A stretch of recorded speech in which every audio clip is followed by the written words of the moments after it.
What's up, everybody? It's Geoff Grammer with the Albuquerque Journal, and I'm joined as always by Sean Reider. Sean, what's up? Grammer, how we doing today? We're doing great. I can tell you that while you're sitting directly next to me, and I know you're moving, on my screen you look frozen, but the Wi-Fi here in the Todium Center is very, very slow. Very slow today. As you guys have seen from some past shows, it has created some issues.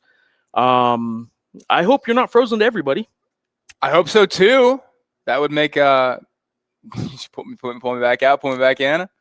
I did, but now you're black on my screen. So I wonder what you look like to the masses. Let's see here. Let's go look at this live screen. And if I click open live, okay, on X it looks like two black boxes. What's up, everybody?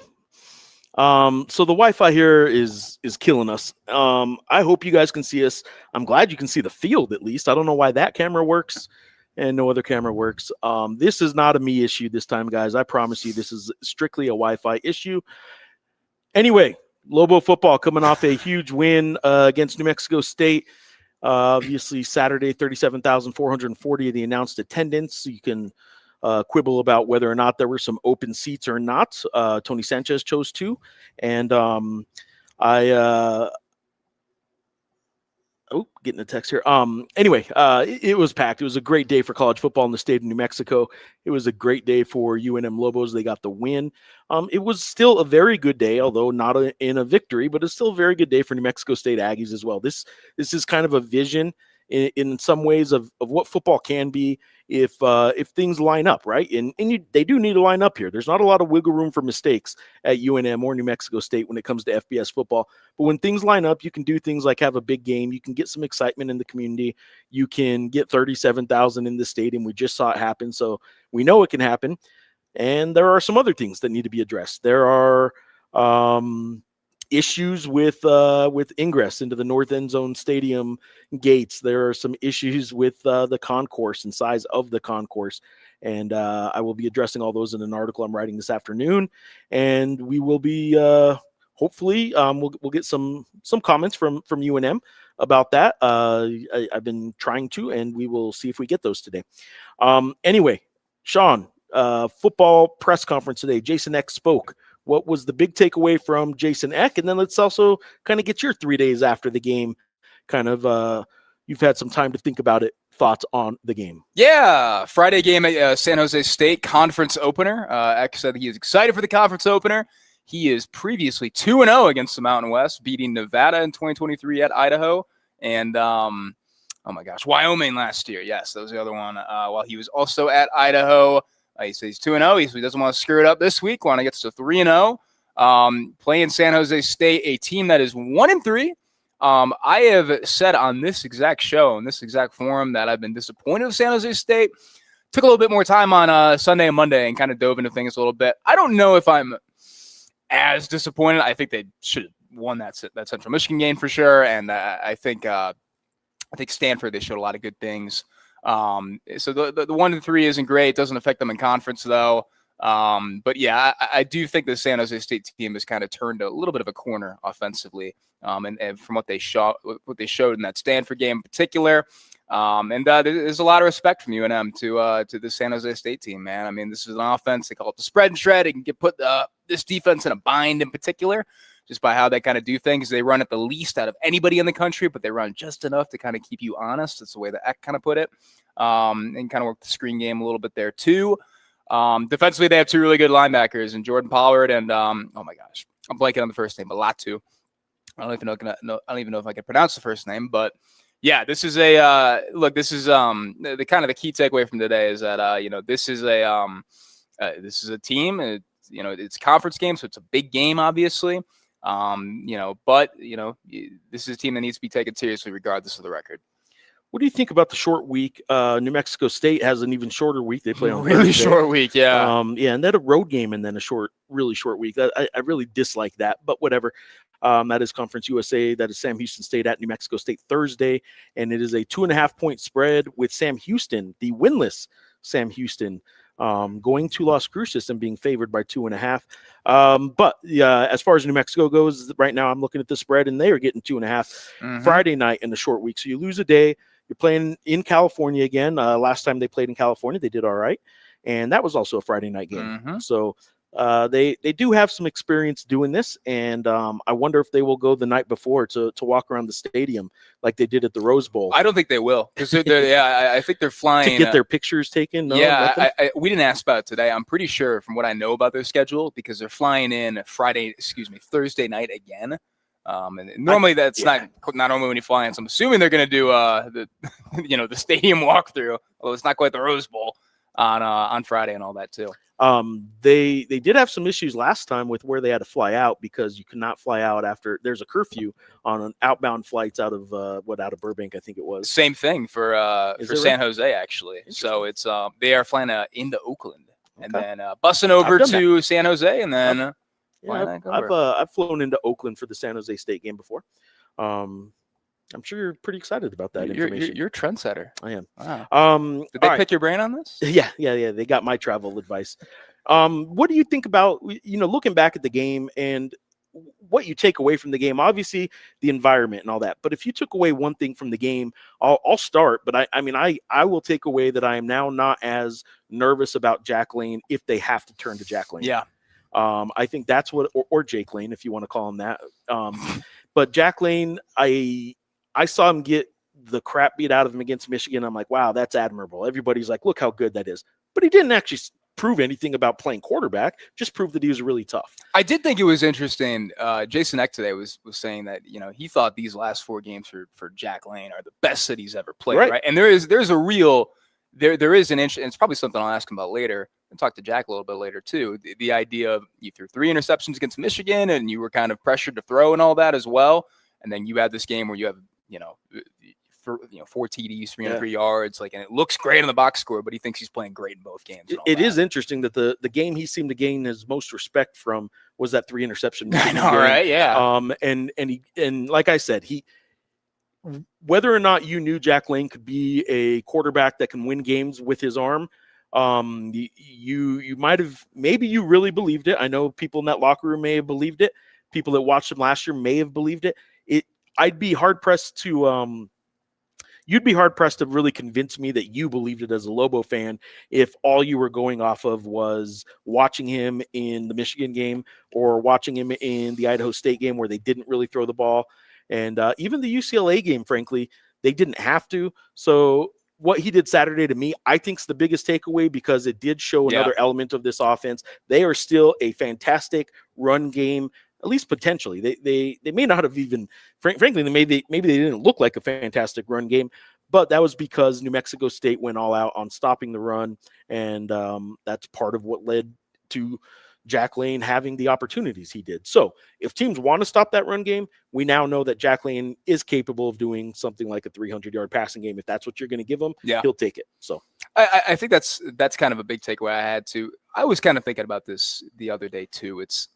New Mexico has not played a perfect game by any stretch of the imagination. No. They have, and every win they have had to kind of come back from something, and they've had to, kind of gut it out. And it's different coming, when you're making mistakes against Idaho State. And no offense to New Mexico State, I think New Mexico State does some nice things, but they're kind of playing with not their hand tied behind their back, but their lack of the run game. Yeah, they haven't won all 4 quarters in the game. No, they haven't done that. Even UCLA, I'd say they lost the 3rd quarter, probably. But they've won, exactly. But they've won. That was just, oh my God, what a messy quarter that was. But they've won these games without playing like a really kind of clean or or some of these first halves and these certain quarters just gotten so sloppy at a certain point. And I think that has to be really encouraging. Yeah. And they've won it in different ways too. Obviously, you mentioned the passing game against, winning through the air against New Mexico State, winning on the ground and other wins and all that too. And it is I think that has to be the most enticing thing if you're a fan, just the idea of if they put it all together. I don't know what the ceiling is at that point, frankly. If they play a clean game, and I don't know if they ever will play a truly perfect or clean game to a certain degree, right? So maybe I would say against Michigan, maybe they had to, but they didn't have to play a perfect game to get their 3 wins. No, they didn't. I mean, Michigan, they kind of had to. There was some weird stuff in that game, too. I was actually talking to defensive coordinator Spence Nowinski, and he said, he's like, if I'd go back, we would have pressured Underwood way more. Yeah. He's like, it was kind of a damned if you do, damned if you don't situation. He's like, the thought was he was going to run like crazy on you. Exactly. And he was like, I wish we would have done that more. That would have given us a better chance, right? That was first game out, with a new defense, and first time these guys are on the field and all that. So you're working through that out. Richie, good to see you. So yeah, I don't know. I don't know if we can kind of quantify like what the ceiling is for this team quite yet, which is interesting because we said all throughout, off season, the last couple weeks, you're probably not going to know what this team really is until you're about 4 games in. I think we have an idea of what this team is, frankly. Sure. But I think in a more positive way, we just don't know, what they can kind of get to and all that. And I'm not saying that there's an outside shot that they win out the rest of the schedule and they go 11-1 and win the Mountain West and all that too. But I do think there's something in this kind of in the tank for them right now. Well, it's a little interesting. You don't do weekly power rankings. Some people do weekly power rankings around the Mountain West, and I have seen, I believe, 2 power rankings that have New Mexico 3rd. Yeah. And I think they've earned that 3rd. You think so, huh? Yeah, I think they have. I don't know. Okay, first of all, I'll say 3 through 10. I think because the one I saw this morning was New Mexico at 3, San Jose State at 10, and I don't think. I mean, look, San Jose State that 10 is favored. Now it's by 2.5 on their home field. Well, yeah, and those are power ratings, right? It's not quite hey, the expected order of finish updated week by week. So obviously a power ratings. Well, it could be anything you want. It could be every week you could put out your list just like an AP poll. We don't need to get into all that, but no, we don't. It could be like who you think is the best. It could be who you think has deserved it or earned it at that point. All those things can come into play. But the fact that New Mexico, through 5 weeks, whether you like it or not, there have been 5 weeks of the college football season. And I know there are some people giving me a hard time about the attendance stuff, saying it's only been 2 home games. Who cares what their attendance has been? Look, at New Mexico, it's even through 2 home games, it's pretty impressive that they've had the largest game or year-over-year increase in average home attendance. They only had 5 home games last year. They averaged 16,000 through 2 home games right now. They've beat their average in both games, and they're averaging 27,000, which is the highest 72% increase over last year's. Yeah, it's only for 2 games, and one of them was New Mexico State. But guess what? 2 years ago, they didn't get 37,000 in the New Mexico State game either. So something good's going on with football, and that's a good thing for UNM. And it's been a long time coming. What I will say about the power rankings, though, is UNM at 3rd seems a little premature, even optimistically, and it might be earned. It just seems like I don't think it does. They beat a Power 4 team, and not a good Power 4 team. Power 4 team that could probably finish. They're going to be lucky to finish 1 or 2 wins at this point, but they did it like on the road. Let's do the old neutral 2 touchdown. Neutral field. UNM against every team other than Boise and UNLV in the conference. Are you picking them to beat Fresno? I might. Yeah, I might. I mean, I don't even know who else to throw in there. I mean, you picking them neutral field to beat Utah State. Probably, I think right? Utah State, they have a good shot too. Yeah, I can see that. I mean, I don't think I would pick them to beat Fresno. Look, I didn't pick 37,000. I get all that stuff.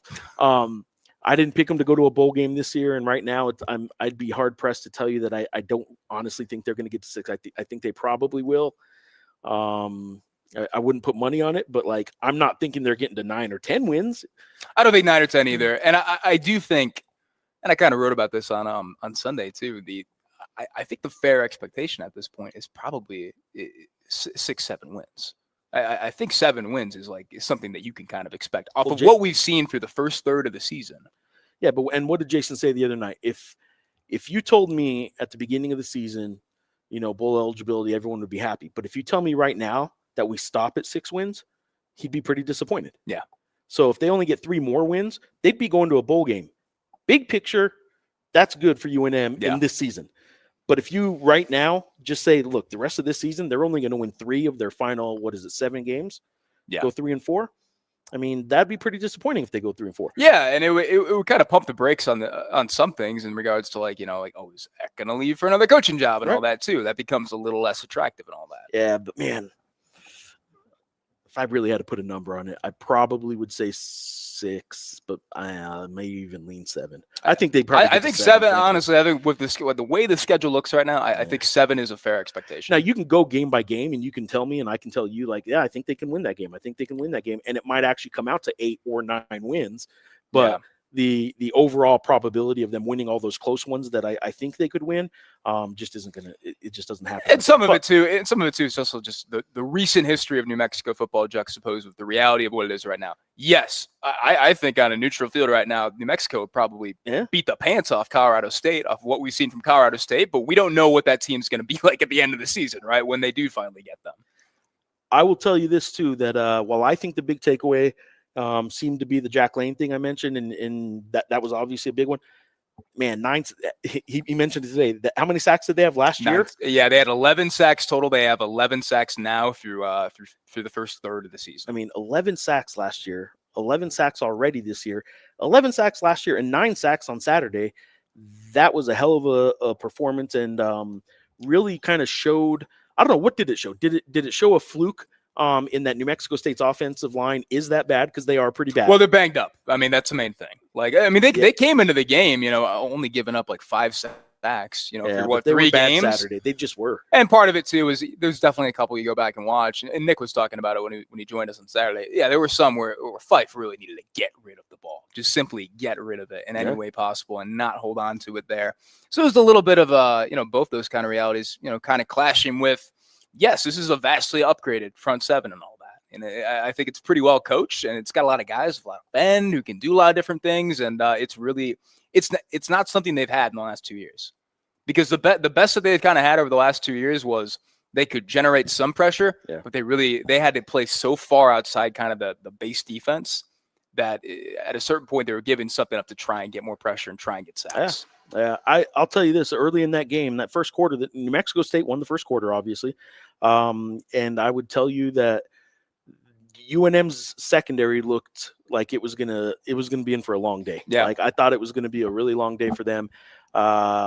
The pressure obviously helped that. It's interesting that, like, Fife is holding the ball too long, and I think he also forced a couple bad throws. And I think the coverage helped. The coverage ended up helping the front seven. Yeah, I think that's right. So, really impressive win for New Mexico in both the pass rush front and the pressure they were able to get on the quarterback, but also just what I thought Jack Lane was able to do.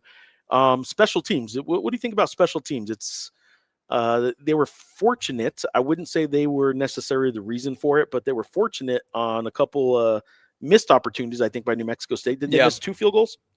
Missed 2 field goals, 51-yarder. Did they miss the second one? What was the second one? The 51-yarder at the end of the first half? The first half was the only one, I guess. Yeah, and then if you remember one and you want to comment, please do so. And then obviously, the muff punt and all that. And I don't know if I said this on Saturday's show. The way that that's supposed to happen is they want to catch all the punts in the air. If you can catch it clean off one bounce, do it. When it gets to 2 bounces, don't touch it. Yeah, get away. Going at it, and man, everybody in the stadium saw it. We're like, stop. And credit to Eck. I mean, he said, look, that was Sean Miller's first week doing this. Yeah. Like, we needed to kind of coach that better and all that. It didn't seem like he said it was a mistake, but it didn't seem like he was really putting all the blame on Sean Miller and all that. So I would expect Miller to still be returning punts this week, hopefully with a little bit more assurance, but we'll see what happens. I'll tell you, there's probably there's very few in professional sports moments like, or situations like, being a punt returner and looking straight up in the sky at a ball coming towards you, knowing that guys are running towards you to hit you. Yeah. And then once it hits, the frantic kind of frenzy of that moment, not knowing to get away from it, and like you just said, if we can cleanly get it off one bounce, you go get it. So he waited till it hit and wasn't running away from it at that point. He's gathering at that point how close the defenders are. Man, that is such a frantic, frenzied moment that I don't entirely blame anybody for kind of looking like Miller did in that case, which was a little frazzled by that moment. And but he won't do it again, I imagine. He'll just make sure he catches it the first time. And it kind of came out of nowhere with UCLA, at least being there in person. It kind of seeing all those punts, and how they were being fielded. It kind of felt this is not looking good. Like, Buckley did not look comfortable doing that. Yeah. The Miller one, that was like, it just kind of popped up and made the mistake there. But All right, we got let's go back to some San Jose State stuff. Going into this week, actually, hold on, let's get to a question real quick. Did Fernando address the media day? He did not. I will be not at the luncheon. Yeah, he didn't do it at the luncheon. He and I have exchanged some texts, and we're going to be talking after the show on the phone later today after some meetings he's in to talk about some stadium issues and stuff like that. But I certainly hope we talk later for that article. But I can tell you right now the stadium situation. First and foremost, Saturday was a good day for UNM. It was a huge day for UNM athletics. Getting that many people here was good. The issues that they had with the crowd and the stadium and the infrastructure issues and all that, it's not like you can put the blame on anybody else but the people whose stadium this is, and that's UNM. But like that's kind of what Fern and Eddie Nunez before him were saying for a long time. Geoff Symbieta, director of the New Mexico Bowl, has said it for a long time. He rents his facility and knows the issues, and that is that the north end zone gates are not built to get a lot of people in at a time, to have metal detectors and ticket scanners in the numbers that they have to get them in. And once they get in, where do they go? They start walking this way, right? As we're looking at the stadium, we're looking at the north end zone right now. Fans coming in that way start walking towards us, right? Towards the screen. Well, they had the south gates open this game too, because they knew how many fans were coming in. Well, those fans get to come in, and where do they go to get concessions, water, or in the case of a bathroom that broke down in the southwest corner, where do they go to get to the restrooms? They are headed exactly towards where all those people coming in on the north are, and they're doing so on concourse that are so wide or have a lack of width that they probably wouldn't hit stadium code today if they were built today. So there are some very serious safety issues in this stadium that have to be addressed if they ever plan on getting 35,000 or more fans in a game again. And man, they sure hope they're going to get that many fans in a game again. So I would be shocked if some capital outlay isn't thrown at both schools, New Mexico State and New Mexico, because that was an embarrassment on Saturday. Overall, it was a good thing that many people were here. But when you have that many people show up to your party and your party just can't even hold that many people, and you see those issues, it is a little bit of an embarrassment for the state, really. That was a showcase of college football in New Mexico, and New Mexico showed it can't quite handle it. Whether that sounds too harsh or not, whether that sounds like something just a bitter Aggie would say, I don't know, but I will tell you that this stadium is not built for what it had on Saturday, and they sure hope they have that many fans a lot down the road, so they got to do something about it. And to do that, they need money. They need a lot of money to fix some things here, and we'll see if it comes. They need help. So Fern did not address the media today, Desert Lobo 72, but I can tell you that is quite a bit about what we've already talked about. He's also pointing out that Mario Mocha used to do a weekly podcast. Fernando Lobo should do the same thing he did. He was on once a week with Adam Young, did the show. I would love hearing from him more and answer fan questions. He certainly has an open invite on this show anytime he wants to come on, and has come on a couple times. He was sideways on one of our shows because of various issues. Never forget. Back to football. All right, Sean, what else about football in this coming week and around the Mountain West or around New Mexico football that you want to address? Are there any other big games that you think are kind of maybe even league decisive of potentially a league title down the road? I do want to get to this real quick before we kind of look at the schedule and all that as well. Do you know the last time New Mexico was won at San Jose? Yeah, it's not like they have a very extensive series history in regards to other Mountain West opponents and all that. I know the answer because I just heard it today. That is 1969. Yeah, nice. Tom Seaver playing for World Series with the Mets the last time that happened. Man, how do you know that? Guys walking on the moon. Unreal. Guys walking on the moon. Just really? Yeah, guys moonwalkers. Yeah, pretty crazy. And in 71 at San Jose, they tied. I'll try and get the full series record. So that is also at stake this year. I could not believe that when I first heard it. Frank Mercogliano, who finds those wonderful stats for us, he asked me yesterday if I had a guess, and I went back, I don't know, 2007? Nope, not even close. Not even in the ballpark. In terms of the Mountain West games that I'm interested Well, in while this you're week. pulling that up, I'll pull up these comments. Jeff Barnard's, let's see, on X, saying, I think Lobo approaches stadium issues correctly. It has to be about more than Lobo football games, concerts, events, New Mexico Bowl. University Stadium has to be more about Lobo football games to get the money to upgrade. Yes, it has to be about a lot of events. And yeah, he's all for that. He knows that generates money, and this stadium has not been used for much. And I know a lot of people say, well, they should have the high school football stadiums here or championships here. That's a whole nother debate, and frankly doesn't generate a whole lot of money. Concerts, when you're getting a lot of people in the stands, that's a revenue generator. I would tell you that like I said, I would be shocked if there aren't some pretty serious renovations made and maybe earmarked for in this off season. That might be like a 3-year process kind of thing. But I would be shocked if, let's see, what's this, 2025, if in 2029, that's 4 years, there aren't full concessions like there are on the north side and entryways. If there aren't something along those lines on the south side and maybe even in the center of both sides, and an expansion, a wider concourse, I'd be shocked if all those things aren't here by, say, 3 or 4 years from now. But it might take that long, 3 or 4 years. It shouldn't. Frankly, you can get all that done in one off season if it was already planned and you already had the money, but they don't. So this will be at least a 2 or 3 year process, maybe a 4-year process. But I just don't see how after Saturday, any lawmaker who is up in those box suites taking their little selfies and showing how proud they were to be Lobos or Aggies that day cannot give them money when they ask for it this next legislative session. And I'm spitting like crazy. Richie is saying, I feel there will be more of an emphasis on upgrading everything with this new era than there was before. Lots of upside in the coming years. Well, even if there is an upside, you have got to find a way to make upside through that. I mean, that just is what it is at this point. I will say that Lobo's extended himself pretty deep in the hires he's made. Yeah. He's given some more money to some administrators within the department.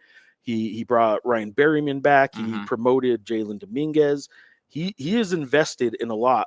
And the first thing that has to happen is they need to make budget, right? And games like Saturday will help that.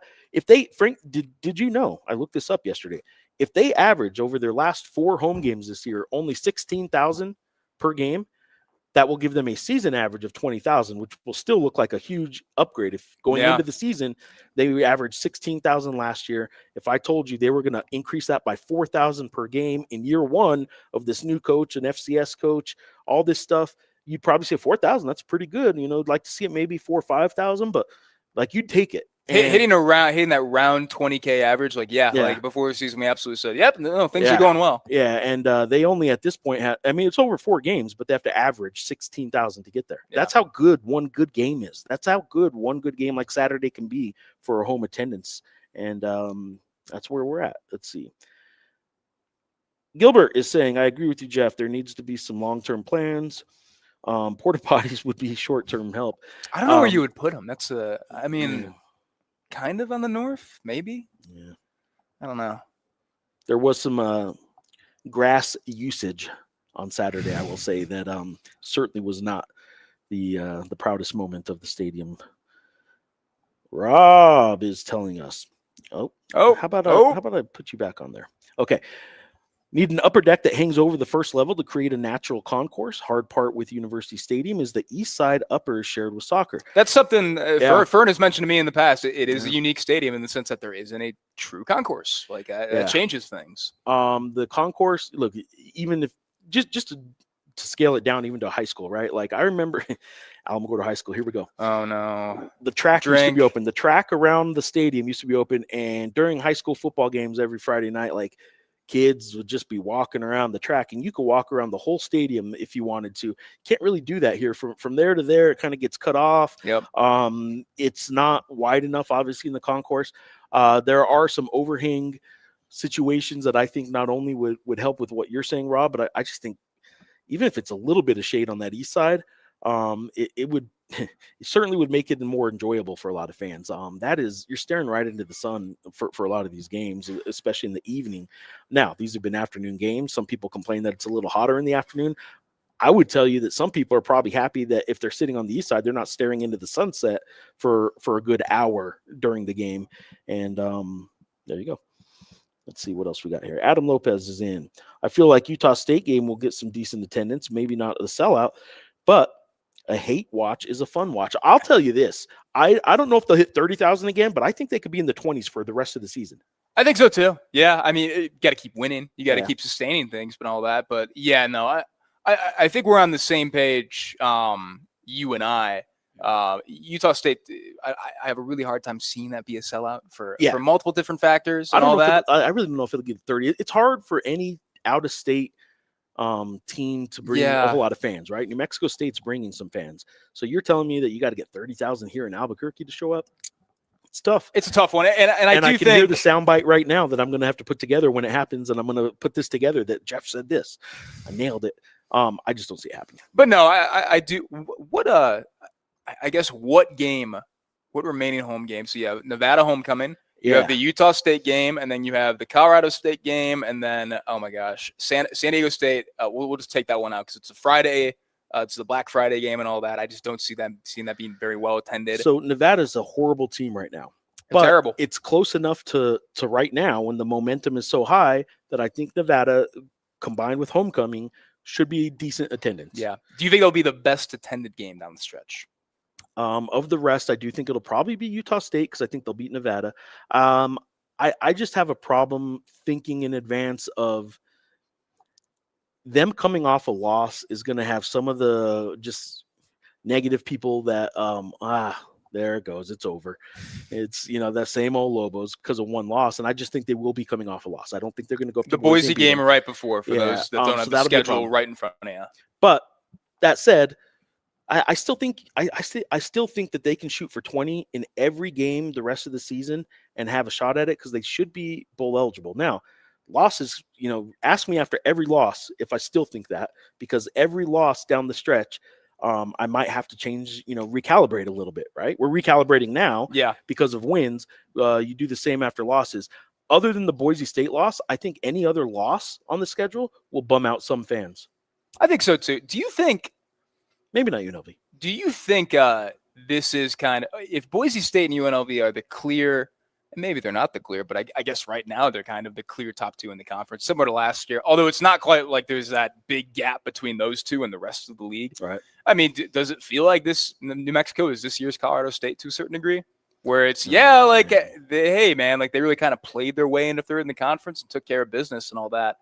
But there wasn't a ton of confidence. Okay, like, hey, they could really get into the game and beat either or UNLV or Boise in the Mountain West. I was so down on last year's Colorado State team, even though they were doing exactly what you said, that it's hard for me to think and these are different style teams. Like, they absolutely are. And I think Colorado State found what was working last year, and they just wrote it, and I give them credit for doing that. That's what you needed to do in that spot.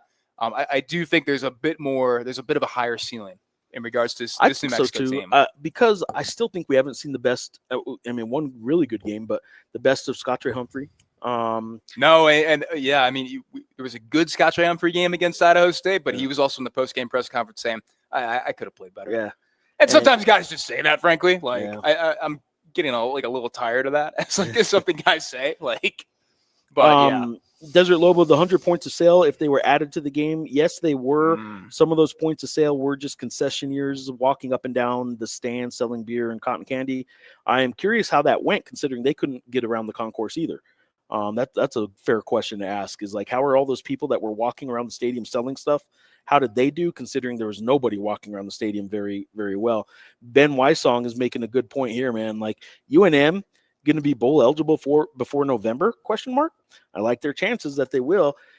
Could you imagine that? Like, we're not even into October right now. They're at 3 wins. So can they get 3 wins in October? I mean, the schedule tells you they could. They're not going to go over the win total by October, but say that. All right, look, I think could be. Look, I think they beat San Jose State this Friday, so I'll stake my hat on that. So that's 1. You're up to 4 wins there. I think they beat Nevada at home. Yeah, I mean, there's a world that Utah State game is kind of the big one, and then obviously if you steal one at Boise, I'm curious what the spread will be on that. Frankly, if you steal one at Boise, then of course, I think you're going to cruise. But it's definitely It is definitely in the realm of possibility, man, which Adam, is pretty crazy. Adam is asking where you think the rest of the Mountain West lands in the conference standings if you're assuming Boise State and UNLV are 1 and 2, and is it different from preseason rankings? 100%. Well, I had Boise State and UNLV as my 1 and 2, and I really waffled on that UNLV 2 with San Jose State. I think San Jose State is kind of turned a bit of a corner offensively. That's what they did against Stanford and all that as well. Based off that game, I don't think they're going to finish third in this league anymore. I kind of don't. I don't know if they're bottom half of the league. Where did you pick New Mexico in the preseason? I had them 10th. I think let me try and find on my phone. I think I had them 10th. I'm pretty sure. 2 teams below them? Yes. Okay. I had Utah State, which I missed on, and then I had Nevada. I had Nevada 12th, so yeah. I think that's going to turn out okay. Nailed it. Get the high end and the low end right. Yeah, I didn't do a preseason ranking, so I can sit here and look smart and say this is exactly what I thought. I've also said it a million times in the show. I missed bad on Fresno State. I did not see the vision there, and I am paying for that. Yeah, let me see if I can. Let's post more questions. Let me see if I can find my preseason rankings. Or my preseason poll, I should say. Robin B's in on X. I feel like the Utah State game should be a thank you game. Thank you, Bronco, for leaving because that allowed us to get Coach X. It is a weird dynamic, right? On one hand, I think fans should absolutely feel right to feel jilted and bummed and all that too. But you're also in a better situation overall, I think, than you kind of were last year, right? And it certainly isn't. I don't think if there is an Eck and New Mexico breakup, I don't think it will be as kind of painful or anything like that at this point, honestly. And that's partially because hey, like you kind of went through it with Bronco and all that too. But yeah. UNM also needs to accept mobile IDs. I'd love to leave my wallet at home. Interesting. I didn't know they didn't, frankly, but we're spoiled and don't have to go through the same process. We do not. All right, you ready for this? Real quick. Go on. Attendance should be greatly improved the rest of the year. Beating the Aggies was key. The best Lobo teams in recent years, 15 and 16, lost to the Aggies, and attendance was still atrocious. 100% Hayden, you're not wrong there, and we kind of alluded to that. Like, it's crazy how much of a season barometer not barometer, but just you're going one direction or the other. There's a fork in the road, that Aggie Lobo game every year, no matter what, no matter how good you are. If you lose to the Aggies, the attendance sucks from there on out. If you beat the Aggies, your attendance can be okay. Now they're good and they beat the Aggies. The hope for UNM is that the attendance is pretty good the rest of the way. All right, what do you got, Sean? My Mountain West predicted order of finish that I filed in July: 1 Boise State, 2 UNLV, 3 San Jose State, 4 Air Force, 5 Fresno State. So that's actually way better than I remembered. Holy cow. 6 Colorado State, 7 San Diego State, 8 Hawaii, 9 Wyoming, 10 Utah State, 11 New Mexico. So I had those flipped, and 12 Nevada. All right, you're horrible. I know. So Fresno State's still kind of in play. Air Force is 1 and 3. I still feel like they can do something in the league. It's just a really tough schedule. But maybe we need to really they're telling us who they are at this point. So maybe we need to really recognize that. And San Diego State could maybe play themselves into something kind of interesting. Well, they're winning in a lot of different ways. Yeah, and they have a two week team kind of, right? Like, they looked so bad. What loss am I thinking of? Washington State. Washington State. They looked terrible. And then the Cal win was unbelievable. And then Northern Illinois win. Just a game that they would 100% lose last year. 100%. I'll just call it gritty without having watched the game. Yeah. If it's 6-3, that has to be gritty, right? Oh, they're playing in the cab. You know it's gritty. Come on, man. Goodness. Come on, man. Midwest guy. Desert Lobo, I wish I did. I have no updates on the Pac-12 Mountain West lawsuit. I will tell you this: the Pac-12 teams, the teams going to the Pac-12 right now, and the teams that are staying in the Mountain West, don't look as different as I think the people going to the Pac-12 had hoped they would be looking right now. Yeah, not a lot of clear separation. Yeah, a lot of season left though. Gilbert is saying, I think they could put some porta potties on the west side of the bottom of the stairs, open up the soccer stadium bathrooms on the east side. So they don't want to make any porta potties visible to cameras, to the TV. Let's see, where are we at? West side would have to be right over there. I think you're not wrong. As long as the field cameras aren't getting them. You were saying west side, and I'm sitting here looking at the east side. So I'm sitting there thinking, okay, they don't want to put porta potties right there. You could put a couple porta potties over there. Yeah, I think you could. You could, but yeah, on the west side you could. Anyway, you're not wrong. They don't feel that the number of bathrooms is probably an issue the rest of this year because they don't think they're probably going to get to 37,000 again. They would love to, but they had 37,000 here and 4 sets of bathrooms, one of which had to be shut down because it backed up twice. So you're down 25% of your bathrooms in a stadium where most of the fans were on the other side anyway. Like they had some issues, but only because of that shutdown.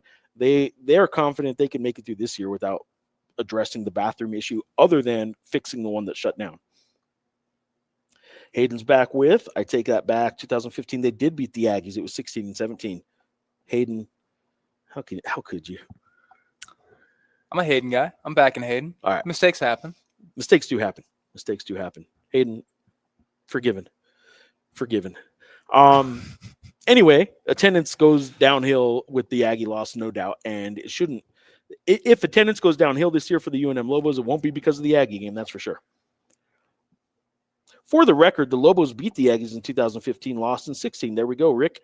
Rick writes on the – Rick is right. And never mind. All right, Sean. You were – the main problem? Is it clogs up the concourse? Yeah, the concourse is obviously the big problem. Yeah. That is true.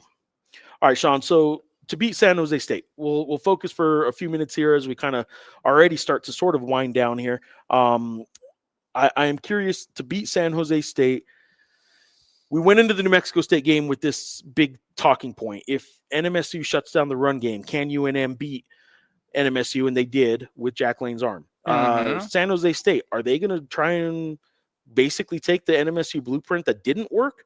Is that still the blueprint? You still try and shut down the run? I don't get the sense that they will. Okay. Off of what I saw, you gotta go balance, Stanford, right? who does not play terribly dissimilar to UNM, I don't get the sense that would be their plan heading into this one, frankly. Eck did talk about it today, though. What they do offensively is kind of designed to neutralize a lot of the success they had kind of coming off the edge and getting sacks and getting a lot of pressure and all that too. So that is a big question for me. We just saw that they were able to generate a ton of pressure and generate a lot of sacks and all that. But doing it against this offense, which is probably most similar to Idaho State, a team that they struggled to get sacks and a whole lot of pressure. They were decent in that game, frankly, but they weren't getting home. Because they get the ball out so quickly and all that, I do think that is going to be a question and an interesting task for this UNM front seven. What do you say here?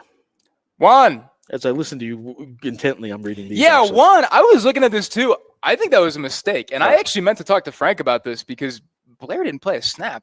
Yeah, what up, dog? Say, Sean, it says that Blair had a catch for 18 yards. Yeah, wide receiver Isaiah Blair. Yeah, I think that was a mistake on the stats because that was something I kind of glossed over during the game, and then I was sitting back over, and I was like, wait a minute. Good on you, Juan. Yeah, no, that is a good call. I don't think Blair has had a catch in the season, if I recall. Dorian Thomas is playing his way towards Mackey Award finalist if he keeps it up. Hopefully. Dorian told me in fall Mackey camp. Award finalist? Dorian told me that in fall camp. I've never heard a player mention his specific award. He said that was one of his goals, win the Mackey Award, which is pretty cool. I definitely think at the very least he's playing himself on his way to an All Mountain West team. Yeah, I think that's pretty clear at this point. He's a leading receiver, does a lot of good things. But yeah, I think I would not pick him as a Mackey finalist at this moment, but I do think if he kind of keeps going at this pace, we could have a good conversation. You're a hater. Mm-hmm. But I do think he's played his way into the cream of the crop of Mountain West tight ends at this point. He has had a very nice season, and he brings a lot to this offense. We got a hypothetical here. Desert Lobo saying, what's to prevent a parent from paying a recruiting service $250,000 or more just to get their kid rated at 5 stars in order to increase recruitment and make NIL money? Coaches have eyes. Yeah, they could.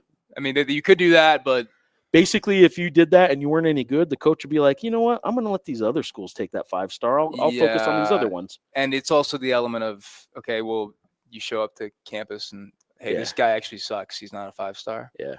Hey, we could do other things with this money. I would tell you, too, that while there are some football teams and football players making an awful lot of money, for the most part, college football players aren't exactly the millionaires that I think people are just assuming they are. Remember, there's 85 kids on all these And teams, some right? positions, at the higher end are paid more than Yeah, others generally, but it also kind of depends on what the market is. Like, right? I don't know what the numbers are. On3 probably knows this, but how many millionaire FBS football players are there this year? Do you think 20? I think it's a little more than 20. You think it's more than 20 that are making 7 figures? Well, you got to think, right? I mean, like It might be, because I think there's at least 50. I think there's at least like 10 quarterbacks making $1 million. So I'm inclined to say more than 20. 50. Okay, 50, so there's I'm inclined to say that there's too. 130 FBS schools. 130 what? 136 programs at the moment. 136 FBS programs. You're telling me that there are 50 players? Like, I think there's a lot of $400,000, $500,000, $700,000 kind of players. Yeah. But I don't know how many are actually millionaires like people think. And anyway, I would say it's closer to 50 than 20 in my opinion. Okay. That's what I would go. That's what I would say. Do you have a score prediction? Whoa, Lobo 27, San Jose State 10. I think it'll be a little closer than that. If they win by 17 on the road, a place they haven't won since 69. And I guess we would have to see the game flow and how it actually played out and all that. I think that would be really impressive. Like that would, I mean, we would be. I'm not sure. I'm not picking San Jose State yet. I just don't think. I feel comfortable with New Mexico at this point. I would probably go. I'll probably change his prediction later in the week, but I will go. That was impressive. 35, 28, 35, 31. I don't know. I feel like I need a couple more field goals in there. That's kind of the range. Touchdown, though. That's kind of the range, I think. Within the touchdown. But San Jose State's favored. So that would be an easy cover. Let's not forget that the New Mexico Lobos led the nation last week in how do you even say this? The overall against the spread. I don't like that metric. Yeah, I don't. No, to me, it's because if you're just way off on one number. Yeah, I don't like that metric. No, because they had the big spread against the UCLA, they had the big spread against Michigan, and all that. I don't know if I like that. Well, doesn't make it untrue. Oh my God, what it was? Idaho State was their only true loss against the spread, and that was a game that wasn't offered on most books. So they're good against the spread. Give them that. One more up here that I jumped over earlier is the Pac-12's deal with the CW considered a win or a loss by media experts. Media experts, I love that. Yeah. The media experts. Well, that certainly isn't us, but I'll tell you this: I don't think anybody has said it's a horrible thing, but I don't think anybody's kind of arguing that the CW deal is a huge win. Now, the Pac-12 fan base is. It depends who they're talking to. If they're talking amongst themselves, some of them are like, "Oh man, this is it." If they're talking to Mountain West fans online, you can see them saying, "Yeah, we got this," and kind of making everything that happens a win. And I will tell you this: it's probably just it's probably neutral. If you get exposure, first of all, if you get exposure, it's a good thing. Now, I don't think they're making a ton of money off that deal. They just aren't. I don't see how they could be. I think it's kind of essential in some ways as a fan of programs like this and all that to be aware of these types of things. Yeah. I would be doing this. I would say it if it was people that were Big Ten fans chirping SEC fans, Big 12 fans chirping ACC fans. There is nothing lamer on planet Earth than dangling a potential media rights deal over another fan base and saying it's better than yours. That is one of the lamest things to happen in college sports in recent memory. But it does happen. It is ridiculous. We play the games. You can brag about that, and there's nothing wrong with that. That is what sports are about. Media rights deals. Yeah, good luck with that media rights deal. Are you kidding me? Oh, my God. All right. Well, how about this? I feel strongly about that. So cornerback. I got fired up for a second there. Wow. He's almost as mad as the game not being on the island. The island. Oh, dude, I could use a Kona big wave after that one. I could tap into the island. Any injuries? Cornerback Jaden Sheridan missed last week's game. I don't know what the exact injury is. He's getting surgery and his season is over. So that's a bit of a hit on he was one of the top 4 corners in the team. UNM has been able to ride Abraham Williams and John Johnson with a good deal of success. John Johnson did leave. He played a lot of snaps. He played a really good game on Saturday, I thought. He did leave for a bit. From what X said today is that he probably should be good to go. Austin Brawley is on track to return. I don't remember exactly what he said about CJ Johnson, but CJ Johnson's coming off like a concussion, I'm pretty sure. So he doesn't have anything season ending there. But yeah, the availability report, because it's a short week, will be out tomorrow. So we will have eyes on that soon. But yeah, other than that, I think they're relatively clean offensively at this point. Rob is saying didn't see any notes from today's presser. Did that contribute the increased penalty count to the rivalry coming off a bye? I didn't ask about that. Yeah, I mean that's a good point, because it has been a talking point, right? That after 2 years of being so awful at penalties and then 3 games of being great at penalties, well, look, they were awful again. Well, you know what? Not awful. They were bad again on Saturday. I will say this: he actually did address this, but Saturday he did not today. He didn't today. He did talk a little bit about that in a different respect, because I asked him about the offsides. Yeah. Why was there so many? Why was he lined up like that, and all that as well too? And he said that was kind of his worry. He's like, Keyshawn's a guy that hasn't been an issue for, but you get guys into a rivalry game, it's a loud atmosphere and all that too, and you kind of start doing things that you don't normally do. So yeah, no, I think some of the there's at least one on Sportsman. I'm pretty sure. I thought there were 2, but maybe just one. At least one. I think there probably was 2. I'm saying one because I remembered one pretty clearly. So yeah, no, I think the unsportsmanlike, obviously, that's, you got to attribute that to the rivalry, right? And the offsides, I think you can too. I did not ask about it today. Frankly, the way I had kind of thought about things quietly was that there was going to be a game where they were just going to get penalized more often. Yeah, at some point, right? I mean, there was going for no to other be reason than just a regression to the mean. I mean, you're not always at the extremes of being the worst or the best. And I thought the one really bad one was the holding that called back that Dorian Thomas chunk play right into the red zone. That was the one kind of difficult one there. The rest of the offsides are kind of silly, but they were also just coming right off the ball and blowing right in. So it's kind of all right, whatever. But I'm trying to look up. There we go. Fewest penalties. What do you want? Fewest penalties per game, or penalty yards per game? I like penalties per game in particular. All right. If I were to tell you that the fewest penalties per game, New Mexico, who going into the UCLA game, actually after game 3, they were still leading the nation in fewest penalties, weren't they? I believe so. Yeah. Well, New Mexico has fallen all the way to tie for 9th. They are now averaging 4 penalties a game, and in first is Iowa at 2.2 penalties per game. Shout out to the boys. There you go. Shout out to the fellas. Last year they were the worst. Were the Lobos? Penalties per game, I believe so. Penalty yardage or penalties per game? They were near the bottom. We'll just save it. I think they were the absolute worst in one of those metrics. I don't remember which one. Well, right now the worst is Georgia State, and they are averaging 11.25 penalties per game. So could you imagine averaging through week 5, 12, almost 11 or 12 penalties a game? And this is a Lobo team that through the first 2 games had 3 total penalties, and then I think they got 4 against UCLA, so they were up to 7 through 3 games. Yeah. Prayers out to the Georgia State people. Look what we got here. We got Hi, Mom. Hi. Any schnitzel? No schnitzel. No schnitzel today. All right. Not today.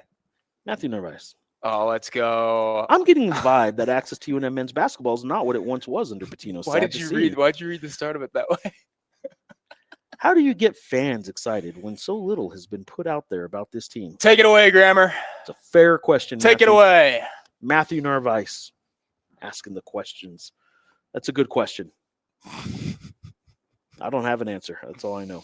Sorry if that question has been asked. I just joined. Matt, good to see you. How about them Cowboys? Huge tie for the Dallas Cowboys. How about them Cowboys? Enormous tie. Would you rather lose than tie? What's weird to me is like the amount of people that were freaking out like we hadn't seen a tie before. And like with this new overtime format, like you're probably going to see more ties. Let's be honest. I was fine with the old overtime format. I was okay with that. I didn't mind that. Defense is a part of the game, but I don't know. I'm a wet blanket. Fly 2 Sky 505. I'm looking forward to the upcoming Lobo Howl. I know the event is free. Do you know if they'll be charging for parking? Ooh. I don't know. That's a fair question too. And I'm not gonna. I won't vent too much. I'm a little frustrated by the lack of discussion with even the media, even behind the scenes. I can't tell you what's going on. Like it's not like they've said, "Hey, here's what's going on. Just keep it to yourself till we announce it." I don't know what's going on. I do know there's like a dunk contest. there's going to be a right? dunk Like contest, a 3-point contest. contest. It's at 7 o'clock on Saturday. We've not yet been allowed to talk to any players on this team since they've gotten here, and we've been allowed at 1 30-minute practice. That was this morning, and they asked us to leave, and it was not any 5-on-5 or competitive drills. It was just a little bit of running up and down the court, but mostly shooting drills. Today, it was asked of Eric Olin if players would be available at the Lobo How to talk with, and he said maybe. He did not give a definitive answer. As far as parking goes and details about the event, I wish I knew. I wish I knew. You are not the only one asking. I guarantee you. I've been getting a lot more people asking, and I've the buzz around football has been tremendous around UNM, but there are a lot of people that are waiting. Like, Geoff, don't you still cover the basketball team? Like, what's going on? And I just, just give it a minute.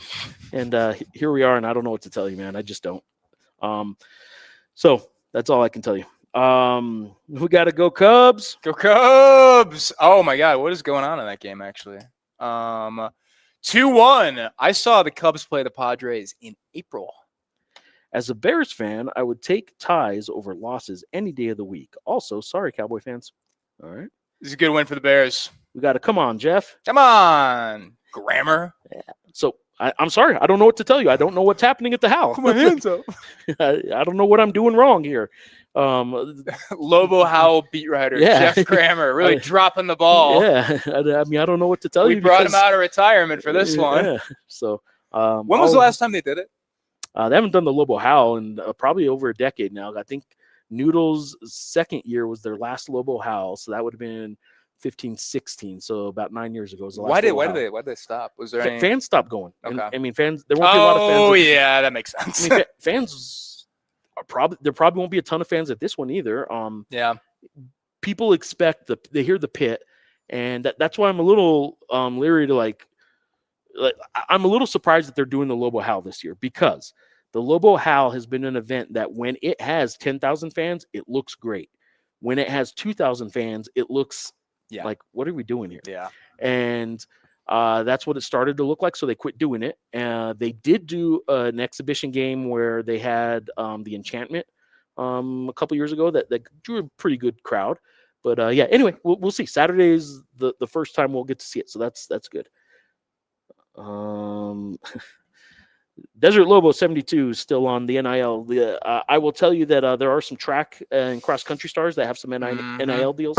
Nothing that's direct revenue share through the school, but they do have some independent NIL deals. It was pretty cool talking to their coach earlier this year about that. In fact, gave a good quote about that. Yeah, he did. I wish I had it here. I could probably dig it up. But at UNM, you can recruit to a cross-country program and a track and field program that offers NIL, because there are international track teams and track sponsors, I guess would be a better term, that do pay attention to what's happening here, and they have that kind of level of talent on the team. So yeah, there are some NIL deals that know directly, have direct access to the coaching staff here, that they do set all that up, but nothing from the school for any Olympic athlete that I'm aware of. And they've made it pretty clear that the direct revenue share is only going to men's basketball and football this year. So Richie, how you guys feeling about the new goat heads? I voted for cutthroats, but I'm happy with either. I like goat heads.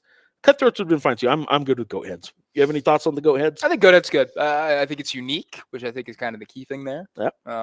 As opposed to like rehashing something. So yeah, I like that. All right. As we wrap up, Sean, anything you want to close up with? Anything I want to close up with? Yeah. I think this is going to be an interesting game. I do think UNM wins.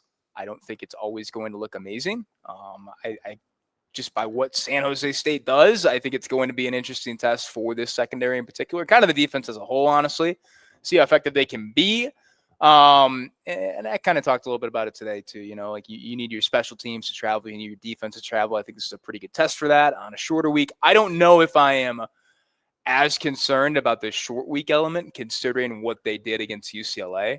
It seems like you kind of nipped a lot of that in the bud, or any concerns you might have had. You go out and beat a P4 opponent at the Rose Bowl on a short week. That's pretty good stuff, man. I mean, you can't really argue with any plans or anything, that preparation elements that they kind of had into this one too. But no, I think this it's a 1-3 team against a 3-1 team. The more I think about it, and I kind of been talking down on San Jose State, over the past couple shows and all that too, I don't think it really has that feel to me. It does feel more like it's 0-0. It's against 0-0 in a conference game, opening conference play and all that too. I can't talk today. I cannot talk.